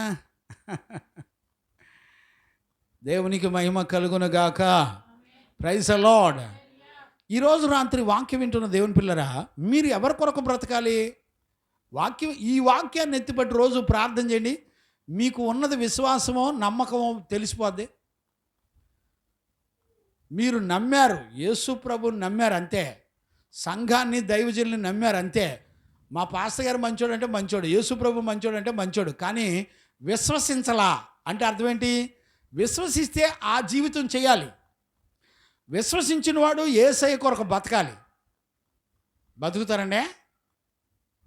నిహాలయ, యేసయ్య కొరకు బతుకుతావా? అక్షయ, యేసయ్య కొరకు బతుకుతావమ్మా? సరే, రేపు నుంచి బడి మానేసి మీ ఇద్దరు కూర్చొని యేసయ్య కొరకు బతుకుతారా? మాట్లాడరా? ఏం అర్థం కావట్లేదే గారు. ఇస్సాకుని అడిగి చెప్తానంటారా? ఇస్సాకు, నువ్వు చెప్పయ్యా. మీరు గుర్తుపట్టండి, మీ పిల్లలను ప్రభు యొక్క శిక్షలోను బోధలోను పెంచమన్నాడా, లేకపోతే ఈయనను కుక్కలాగా బీటెక్లు టాటెక్లు ఎంటెక్లు చేయించమన్నాడా? ఏమో నాకు తెలియదులేండి. మీ అంత మేధావితనం నాకు లేక మా సంఘ పిల్లల్ని చదువులు మానిపించేస్తున్నా, అంతేనండి. దేవునికి మహిమ కలుగునుగాక. Praise the Lord. దేవుని వాక్యాన్ని వింటున్న దేవుని పిల్లరా, ఒక దైవజనుడిగా నేను మిమ్మల్ని అందరినీ బతిమలాడుతున్నాను. మీరు గమనించండి, నేర్చుకోండి, తెలుసుకోండి. దేవుని చిత్తం నీ జీవితంలో ప్రారంభమైందంటే, మళ్ళీ చదువునా మత్తయి సువార్త 5వ అధ్యాయం 11, 12 వచనాలు చదువు. 2 వచనాలు చదవాలా? నా నిమిత్తము జనులు మిమ్మును నిందించి. ఇప్పుడు చూడండి, దావీదు యొక్క జీవితంలో రాజు అవ్వటం ఎవరి నిమిత్తం? దావీదు నిమిత్తం రాజు అయ్యాడా? దేవుడు కోరుకున్నాడు కాబట్టి రాజు అయ్యాడా? అంటే ఇప్పుడు దాని అర్థం ఏంటి? ఇప్పుడు దేవుని చిత్తం నెరవేర్చడం కొరకు దావీదు మౌనంగా నిలబడి రాజు అయ్యాడా లేదా? అయ్యా నీకు దండం పెడతా, నేను గొర్రెలు కాచుకొని దర్జాగా ఉన్నానయ్యా, ఈ సోది ఈ యుద్ధాలన్నీ నాకెందుకయ్యా, నేను గొర్రెలు కాచుకొని దేవుని స్తుతించి బతుకుతాను అనొచ్చుగా. అనకుండా ఏం చేశాడు? దేవుని చిత్తం నా జీవితంలో జరుగుతున్నప్పుడు నేను నోరు తెరవకూడదని మౌనంగా నుంచున్నాడు అక్కడ. నేను అడుగుతున్నాను, మీ పిల్లల్ని సేవకు దేవుడు పిలిస్తే మీరు ఒప్పుకొని అంగీకరించి దేవునికి ఇస్తారండి? ఒకవేళ పిల్లలు వస్తానన్న తల్లిదండ్రులు ప్రాణం పోయినా, అవసరమైతే లోకరీతిగా బతికాడు సచ్చిన నరకంలోకి వెళ్ళినా ఒప్పుకుంటారు. కానీ ఒక తల్లి అంటుందిలే, మా వాడు తాగేటప్పుడే బాగున్నాడు, తాగుడు మానేసిన తర్వాత పిచ్చెక్కినోడు తిరుగుతున్నాడు, బైబిల్ చుట్టూ, ప్రార్థన చుట్టూ, దైవజనుల చుట్టూ తిరుగుతున్నాడు. దావీదు రాజు కాకముందు ఎవరు చుట్టూ తిరిగేవాడు చెప్పండి? యేసయ్య చుట్టూ తిరిగేవాడు, ఆయన చుట్టూ ఆరాధించుకుంటూ తిరిగేవాడు. ఇప్పుడు దేవుని సంకల్పం ఎప్పుడైతే రాజుగా చేసిందో, ఇక చూడండి, నిద్ర లేవు, ఆగారాలు లేవు, ఎక్కడ చూసినా శత్రువులే, ఎక్కడ చూసినా యుద్ధాలే, ఎక్కడ చూసినా పగవాళ్ళు పెరిగిపోయారు. చూసారండి? ఇప్పుడు మత్తయి సువార్త 5వ అధ్యాయం 11, 12 వచనాలు చదవండి మళ్ళీ ఒకసారి. నా నిమిత్తము, ఎవరి నిమిత్తం? ఇప్పుడు నీ కొరకు నువ్వు బతకూడదు, విశ్వసించిన ప్రతి ఒక్కళ్ళు నీ కొరకు నువ్వు బతకూడదు, యేసయ్య కొరకు బతకాలి. ఇప్పుడు గుండె ధైర్యంగా గుండె మీద చేసుకొని చేతులు ఎత్తండి, నేను యేసయ్య కొరకు బతుకుతున్నాను అన్నవాళ్ళు ఒక్కళ్ళు కూడా ఉండరండి. నాకు తెలిసి ప్రభు రాకడలో ఎత్తబడి దేవుని రాజ్యంలో ఒక్కడ కూడా ఉండడం నాకు తెలిసి. ఎందుకో తెలిసినా? నిజంగండి, నేను ఎంత కష్టపడితే ఒక్క ఆత్మనన్న దేవుని ఎదుట నిలబడతానో లేదని భయపడుతున్నా నేను. అది ఎందుకో తెలిసిన? అంత్య దినములలో ఏర్పరచబడిన వారిని సైతం మోసగిస్తున్నారట అపవాది. ఏర్పాటులో ఉన్నాడురా, వీడు మంచి విశ్వాసిరా అనుకుంటే వాడిని పడగొట్టేస్తున్నారు సంఘంలో నుంచి. సంఘంలోకి రాట్లా.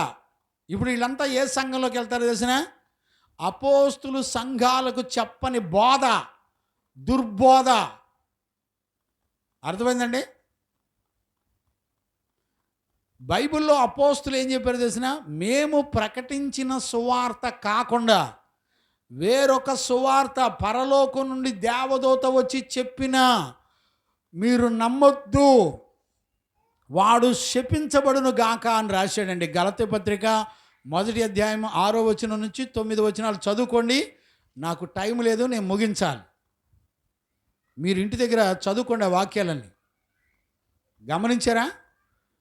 అపోస్తులు చెప్పిన సువార్తలో ఎక్కడైనా క్రిస్టమస్లు కానీ, పండగలు కానీ, గుడ్ ఫ్రైడేలు కానీ, ఈస్టర్లు కానీ, పెళ్లి రోజులు కానీ, దినాలు కానీ, సంవత్సరికాలు కానీ, జ్ఞాపకార్థ కోటాలు కానీ ఏండే ఎక్కడైనా ఉన్నాయండి?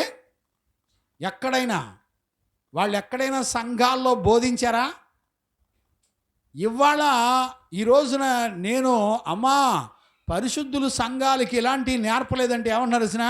ఏంటి నువ్వు కొత్త బైబిల్ చెప్తున్నావు? ఏమంటే ఒక పాస్టర్ గారు అడిగాడండి నన్ను సేవకుల కూటం పెట్టిన పాస్టర్ గారు ఏమన్నాడు తెలిసిన? 11 నెలలు సేవకుల కూటంలో ఉపదేశం చేసిన తర్వాత సేవకులకి ఏమన్నాడు తెలిసిన? కొత్త బైబిల్ చెప్తున్నట్టు ఉందే అన్నారు. యేసు ప్రభు శాస్త్రులు పరిసయ్యులు వాక్యం చెప్పిన తర్వాత యేసు ప్రభు అదే ధర్మశాస్త్రాన్ని బోధిస్తే ఏంటి ఈయన కొత్త వింత బోధ చెప్తున్నాడు అన్నారండి యేసయ్యను కూడా. చూసారా? ఈ రోజున ఎలాంటి పరిస్థితులు ఎదురవుతున్నాయో మనందరం కూడా గమనించాలి. కంటిన్యూ చేయనా? నా నిమిత్తము జనులు మిమ్మల్ని నిందించి హింసించి మీ మీద చెడ్డ మాటలెల్లా అబద్ధముగా పలుకున్నప్పుడు మీరు ధన్యులు. సంతోషించి ఆనందించండి. పరలోకమందు మీ ఫలము అధికమగును. గమనించారా? పరలోకమందు మీ ఫలము అధికమగును. ఇప్పుడు చూడండి, జనులందరూ నిన్ను నిందిస్తుంటే నువ్వు ఆనందించి గంతులేయాలంట. ఎందుకో తెలిసిన? పరలోకంలో నీ ఫలం అధికమవుతుంది. కంటిన్యూ చేయనా? ఈలాగున వారు మీకు పూర్వకాలముందుండిన ప్రవక్తలను హింసించిరి. గుర్తుపట్టారండి? పూర్వకాలంలో, పాత నిబంధన కాలంలో కూడా ఇప్పుడు దైవజనులను కొట్టి చంపినట్లుగా ప్రవక్తలను కూడా కొట్టి చంపేసేవాళ్ళు అంటండి. గుర్తుపట్టారా? ఎవరైతే దైవజనులు వాళ్ళ తప్పులు చెప్పి వాళ్ళని సరిచేసి దేవుడు కోరుకున్న జీవితం ఇది కాదు అని ఎవరైతే చెప్తారో వాళ్ళని, ప్రవక్తల్ని, సేవకుల్ని నమ్మిన వాళ్ళని కొట్టి చంపేసేటువంటి కాలాలు. ఇప్పుడు మీకు ఒక రహస్యం చెప్పనా? ఈ రోజున రేపు భవిష్యత్తులో ఇదే గొల్లపుల్లో నన్ను కొట్టి చంపేసిన ఆశ్చర్యపడక్కర్లా, ఏం డౌట్ లేదు. ఇప్పుడు నన్ను ఏమంటారు తెలిసిన, వీడేంటి కొత్త వింత బోధ చెప్తున్నాడు, కొత్త బైబిల్ చెప్తున్నాడు అంటున్నారండి. గమనించారా? దేవునికి మహిమ కలుగునుగాక. Praise the lord. హల్లెలూయా. హల్లెలూయా. చూడండి, 2వ దినవృత్తాంతాల్లో 36-16 వచనం చదువునానా? చాలా ఉన్నాయండి, చదవండి నాన్న. వారు దేవుని దూతలను ఎగతాళి చేయుచు. ఇప్పుడు చూడండి, దేవుని దూతలు అంటండి. సేవకులు ఎవరు? దేవుని దూతలు. వాళ్ళనంటే ఎగతాళి చేస్తున్నారంటండి. ఏమంటే ఈ రోజున ఒంగోలు పట్టణంలో నన్ను ఎగతాళి చేస్తున్నారండి. నవ్వుతున్నారు. ఈడొక దొంగోడు వచ్చాడండి, సంఘాల్లో పబ్లిసిటీలు చేస్తున్నారండి.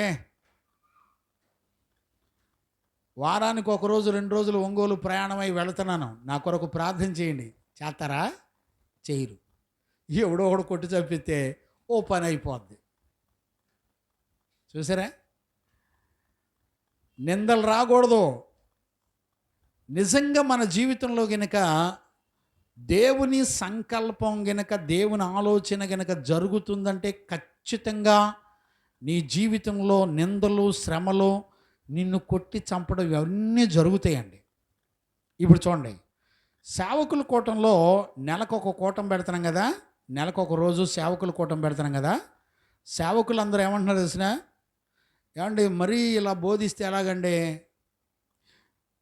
మరీ కానుకలు కూడా ఇవ్వకపోతే ఎలాగా, అంత దూరం నుంచి వచ్చినప్పుడు మాకు ఛార్జీలన్నీ ఇవ్వాలి కదా, అలా ఇస్తే వస్తామండి, మీరు ఎంత మంచి ఆహారం పెట్టినా డబ్బులు ఇవ్వాలా, అలా అలవాటు చేశారు, ఏం చేద్దాం చెప్పండి అంటున్నారండి. లోకల్ పాస్టర్స్, గొల్లపూడి చుట్టుపక్కల పాస్టర్లు ఒక్కడ కూడా రావట్లేదండి. మన పక్కనే సహోదరులు ఉన్నారు, సేవ చేసే సహోదరులు. ఏమండి సేవకులు కూటానికి వచ్చి 1 గంట ఉపదేశాన్ని వినండి అయ్యా అంటే మేము రాం. చూసారండి, సేవకులేనండి, దైవజనులు అనబడిన వాళ్ళే. సహోదరులుగా మీరు ఒకరినొకరు ఆదరించుకోండి. ఏమండి ఒక దైవజనుడు ఒక చక్కటి ఉపదేశాన్ని అసలు ఏం చెప్తున్నాడు ఈ సేవకుడు విందాం. అసలు ఎందుకు సేవకులందరిని పిలిపించి ఉపదేశం చేస్తున్నాడు, కారణం ఏంటి విందాం. అసలు ఏం చెప్తున్నాడు? వాళ్ళకి కావాల్సింది ఏంటంటే ఇన్కమ్. రెండోది ఏంటో తెలిసిన, వాళ్ళను పొగడాలి. చూసారండి, ఒక దైవజనుడు ఏమని చెప్తున్నాడు తెలిసిన, ఆయన ఏమంటున్నాడంటే, ఎవడి సిద్ధాంతాలు ఆడుకున్నాయండి, నీ సిద్ధాంతంలోకి మేము వచ్చి వాక్యం వినాలా ఏంటి? కానుకలు ఇవ్వు, మేము వచ్చి వాక్యం విన్నందుకు ట్రావెలింగ్ ఛార్జెస్ ఇవ్వు, మేము ఎందుకు రావాలి, అవసరం ఏంటి? ఒక పక్క 500, 1000 రూపాయలు ఇచ్చేవాళ్ళు ఉన్నారు, పిలుస్తున్నారు, అందుకనే వాళ్ళ మధ్యలోకి వెళ్తున్నాం. ఇప్పుడు ఫారెన్ ఫండ్స్ ఉన్నవాళ్ళు చూసారా, ఫారెన్ ఫండ్స్ ఉన్నవాళ్ళు వాళ్ళు చక్కగా మీటింగ్కి వస్తే మీకు 500 ఇస్తాం, లంచానికి మంచంలాగా. చూసారండి, ఈ రోజున వ్యాపారం అయిపోయిందండి, వ్యాపారం అయిపోయింది. 1 గంట వచ్చి వాక్యాన్ని వినాలంటే వ్యాపారం అయిపోయిందండి. ఇక కొంతమంది సేవకులు అయితే అసలు నేను ఫోన్ చేస్తుంటే దగ్గర 200 మందికి ఫోన్ చేస్తున్నానండి ప్రతి నెల. 40 మంది 30 మంది కంటే ఎక్కువ రాట్లా, 200 మందికి ఫోన్ చేస్తున్నానండి. చూసారా? దేవునికి మహిమ కలుగునుగాక. కంటిన్యూ చేయనన్నా అక్కడ. వారు దేవుని దూతలను ఎగతాళి చేయుచు. వారు దేవుని యొక్క దూతలను ఎగతాళి చేయుచు, ఆయన వాక్యములను తృణీకరించుచు. ఏ వాక్యాన్ని తృణీకరిస్తున్నారు? దేవదూతలు అనబడినటువంటి పరిశుద్ధులు, దైవజనులు నీకు చెప్పే వాక్యాన్ని తృణీకరించి ఆ, ఆయన ప్రవక్తలను హింసించుచూ రాగా ఆయన ప్రవక్తలను, దేవుని యొక్క ప్రవక్తలను హింసించుచూ రాగా నివారింప సఖ్యము కాకుండా నివాళింప సఖ్యము కాకుండా యెహోవా కోపము ఆయన జనుల మీదకి వచ్చెను. దేవునికి మహిమ కలుగునుగాక. ఏ ప్రజల మీద దేవుని కోపం ఉంటుందో వాళ్ళు ప్రవక్తలను, సేవకులను ఎగతాళి చేస్తూ, వాళ్ళు చెప్పే వాక్యాలను వినకుండా తిరుగుబాటు చేస్తూ వాళ్ళని చంపేస్తూ ఉంటారండి. వీళ్ళ మీద దేవుని ఉగ్రత నిలిచి ఉంది అనే సత్యాన్ని గుర్తుపట్టాలి. గమనించారా? దేవునికి మహిమ కలుగునుగాక. ఆమేన్. Praise the lord. హల్లెలూయా. ఈరోజు రాత్రి దేవుని యొక్క వాక్యాన్ని వింటున్న దేవుని పిల్లరా, ఇప్పుడు దావీదుకు ఎందుకు ఈ శ్రమలు వచ్చినాయి? ఎందుకు అగాధ జలములు ఆయనను ముంచెత్తుతున్నాయి? కారణం ఏంటి? ఎందుకు ఆయనకు శత్రువులు ఎక్కువైపోయారు? ఎందుకు శత్రువులు అన్లిమిటెడ్? ఏ సందులో చూసినా తల వెంట్రుకల కంటే మించిపోయి ఉన్నారంటండి. ఆయన మీద అబద్ధాలు చెప్పేవాళ్ళు, శత్రువులు ఎక్కువైపోయారంట దావీదుకి. ఏమండి, మనం 1-2 వచనాలు చదివితేనే అసలు ఇలాంటి పరిస్థితుల్లో ఉన్న వ్యక్తి ఎవడో బతకడని మనకు అర్థమవుతుంది. మరి 12 వచనాల్లో ఉన్న ఒక్క అధ్యాయంలోనండి, బైబిల్ అంతా కాదు, ఒక్క అధ్యాయంలో 69వ కీర్తనలో ఉన్న అధ్యాయంలోనే ఒక్క దావీదు యొక్క జీవితంలో వచ్చిన శ్రమల గురించి ఆలోచిస్తేనే మనం తట్టుకోలేకపోతున్నాం. మరి ఇక నమ్మినోడు ఎంతమంది, విశ్వసించిన వాళ్ళు ఎంతమంది, చివరి వరకు కడ వరకు ఉండేవాళ్ళు ఎంతమంది? ఇప్పుడు చూడండి, చదవండి నాన్న. 1 పేతురు పత్రిక 4వ అధ్యాయం 14వ వచనం చదవండి నాన్న. క్రీస్తు నామము నిమిత్తము ఇప్పుడు చూడండి, క్రీస్తు నామము నిమిత్తము మీరు నిందల పాలైన ఎడల మహిమా స్వరూపి అయిన ఆత్మ. ఇప్పుడు చూడండి, మిమ్మల్ని నిందల పాలైపోతుంటే మహిమా స్వరూపియగు ఆత్మ అనగా దేవుని ఆత్మ మీ మీద నిలుచుచున్నాడు గనుక మీరు ధన్యులు. దేవునికి మహిమ కలుగునుగాక. ఇప్పుడు చూడండి, మనం మీ మీద చెడ్డ మాటలెల్లా పలికి, అబద్ధములెల్లా పలికి, మిమ్మల్ని హింసించి చిత్రహింసలు పెడితే మీరు ధన్యులు, పరలోకంలో మీ ఫలం అధికమవుతుంది అన్నాడు. మనము క్రీస్తు నిమిత్తము శ్రమలు అనుభవిస్తున్నప్పుడట పరిశుద్ధాత్ముడు మన మీదకి వస్తాడంట. దేవునికి మహిమ కలుగునుగాక. పరిశుద్ధాత్మ అభిషేకంతో మనల్ని దేవుడు నడిపిస్తాడంట. ఇప్పుడు చెప్పండి, పరిశుద్ధాత్ముడు మనల్ని నడిపిస్తున్నాడండి? ఏమో, నేనేం చెప్పాలో నాకు తెలియదు. 69వ కీర్తనలో ఉన్న జీవితం యేసు ప్రభులో జరిగింది, దావీదులో జరిగింది. ఇప్పుడు మన జీవితంలో కూడా జరగాలి. అపోస్తుల యొక్క జీవితంలో జరిగింది, ప్రవక్తల యొక్క జీవితంలో జరిగింది, ఆయన యందు విశ్వాసం ఉంచిన ప్రజలందరిలో కూడా జరిగింది. ఇప్పుడు నేను అడుగుతున్నాను, మనలో కూడా జరగాలి. ఒప్పుకుంటారండి? ఇప్పుడు నా కుటుంబంలో ఎంతమంది నన్ను తిడతారో తెలుసా? నా కుటుంబంలో మామూలుగా తిట్టరండి, నేను పేర్లు చెప్పలేక మౌనంగా ఉండి చెప్తున్నాను. నేను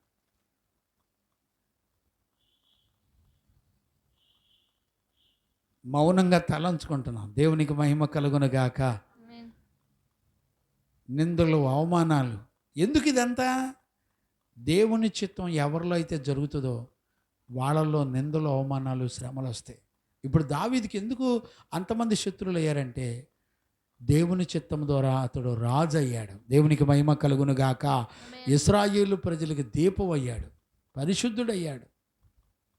అందుకనే శ్రమలు వచ్చినాయి. కాబట్టి ఈరోజు రాత్రి దేవుని వాక్యాన్ని వింటున్న దేవుని పిల్లరా, ఈ శుద్ధీకరణ కోటల్లో మొదటి సెక్షన్లో నిజంగానే మనందరం కూడా దేవుని పాదాలు పట్టుకొని ఒక్కసారి మనల్ని మనం విమర్శించుకుందాం. అయ్యా, ఈరోజు దావీదు జీవితంలో దేవుని యొక్క చిత్తం జరగడం ప్రారంభించబడినప్పుడు దావీదు జీవితంలో శత్రువులు పెరిగిపోయారు, నిందలు పెరిగిపోయినాయి, అవమానాలు పెరిగిపోయినాయి.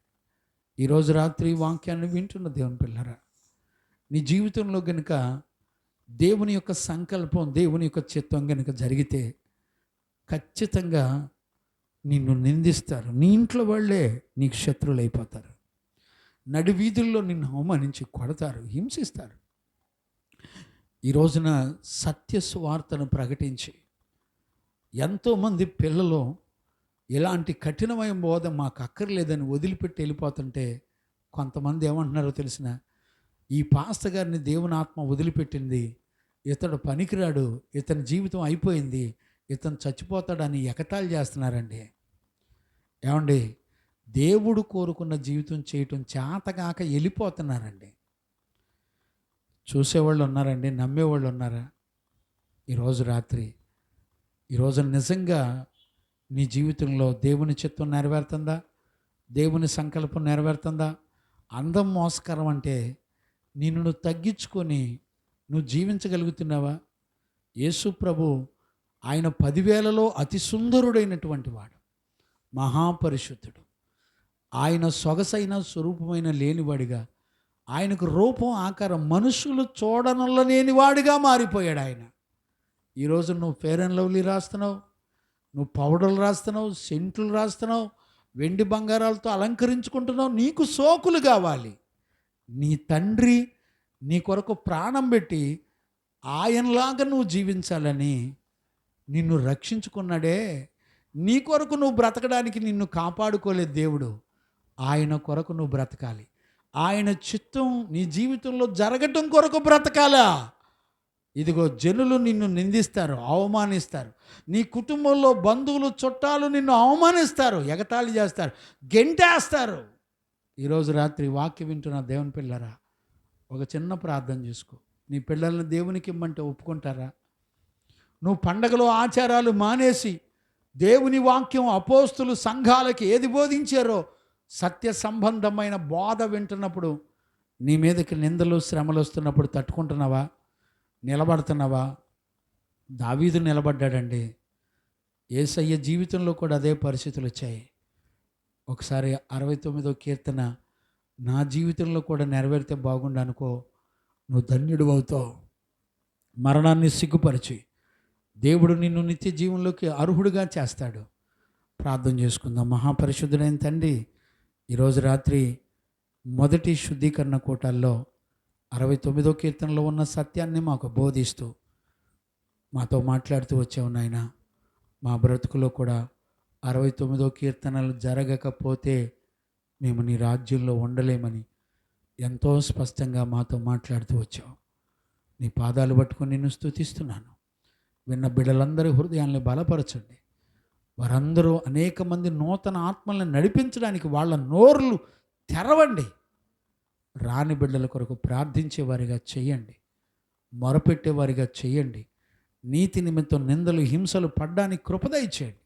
సత్యవాక్యము చేత ఆత్మలను రక్షించి పరలోకానికి ఒక పరిశుద్ధ గుంపును సిద్ధపరచడానికి కృపదయచేయండి. నీ దయను కనికరం ఉంచినందుకు కృతజ్ఞతాస్తుతులు చెల్లిస్తూ యేసయ్య నిన్ను అడిగి పొంది ఉన్నాము తండ్రి, ఆమెన్. ప్రార్థన ఆలకించి కృపనిచ్చి విశ్వాసం ద్వారా మనలందరినీ నడిపించిన యేసయ్యకు స్తోత్రము చేయుదుము. స్తోత్రం స్తోత్రం స్తోత్రం స్తోత్రం. తండ్రి కుమార పరిశుద్ధాత్మ దేవునికి స్తోత్రము చేయుదుము. స్తోత్రం స్తోత్రం స్తోత్రం స్తోత్రం స్తోత్రం. ఆమెన్. మన తండ్రి అయిన దేవుని నుండి, మన ప్రభువైన యేసుక్రీస్తు నుండి, పరిశుద్ధాత్మని యొక్క అన్యోన్య సహవాసము, సన్నిధి, సమాధానము విశ్వసించిన బిడలకును సకల పరిశుద్ధులకును యేసయ్య కృపా సమాధానములు మనందరికీ తోడయుండి నడిపించునుగాక. ఆమెన్. హల్లెలూయా హల్లెలూయా హల్లెలూయా. అందరికీ వందనాలు.